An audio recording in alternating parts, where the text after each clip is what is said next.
Many people come in asking about Class A chimney and what Class A chimney is. Now, Class A chimney is going to be a type of chimney that's designed where you're going to have an inner wall pipe here, you're going to have a 1 inch of packed insulation around it, and then you're going to have your outer pipe. So that's basically the definition of Class A chimney, in that it's a chimney that's designed to have an insulation around it so it keeps your clearances down. So the inside pipe can get very hot with the wood exhaust, but the outside is still going to stay cooler to your combustibles from there. Now basically the advantage of a Class A chimney is you can vent it out the side of your house. So let's say you have a basement here, you can basically bring the piping out through the basement and come up along the outside of the house and then go out, through the roof and stop with a cap above it.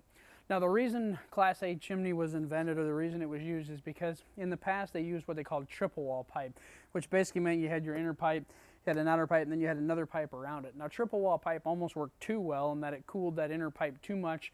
You ended up getting creosote inside of it, and overall it wasn't as safe. So that's why they've gone to double wall.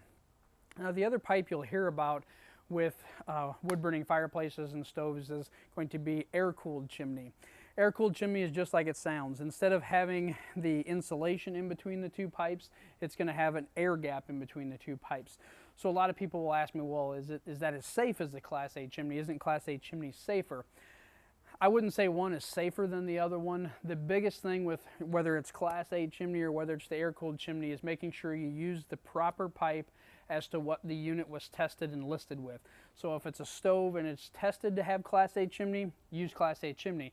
If it's a fireplace that was tested with air-cooled chimney, use air-cooled chimney. The last question people ask me is why is Class A chimney cost so much?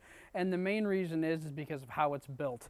Having the insulation between the two walls, and the pipe is actually fairly heavy. So if you actually pick up a piece of the pipe, you'll see why it's a lot heavier, and that's what the added expense to it. Again, stainless steel on the inside and outside, the insulation in between, and a lot of weight. The reason they do that is because you can have a 2100 degree fire inside of it and not going to do any damage to the outside of the chimney. So that's the reason the difference in price on Class A chimney.